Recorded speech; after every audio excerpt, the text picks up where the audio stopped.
தெய்வ சித்தம் செய்ய தாமதப்படுத்தும் பயம். அப்போ அந்த மோசேகிட்ட ஆண்டவர் சொல்றாரு, "நான் பேச வைப்பேன். நீ வா" அப்படின்னு கூப்பிடுறப்போ, இல்ல வாக்கு வல்லவன் அல்ல. அப்ப ஆண்டவருக்கு கோவம் வந்துருது. கோவம் வந்து, "சரி உங்க அண்ணா வருவான். ஆரோன் வந்து உன்ன பார்ப்பான். அவன பார்க்குறப்போ உன் இருதயம் மகிழும்." அப்படிலாம் சொல்லிர்றாங்க. சொல்லிட்டு அடுத்து பார்க்குறப்போ திரும்பி கிளம்பிட்டானே! சரி போறான் மாமனார்ட்டலாம் சொல்லிட்டு கிளம்பிட்டான்.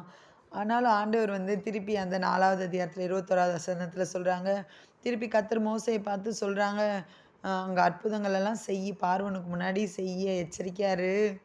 அவன் இருதயத்த கடினப்படுத்துவான். அவன் ஜனத்த போக விட மாட்டான். அப்படின்னு சொல்லி, ஆனாலும் நான் வந்து சிரேஷ்டபுத்திரன சங்கரிச்சு உங்கள விடுதலை ஆக்குவேன்னு சொல்றாரு.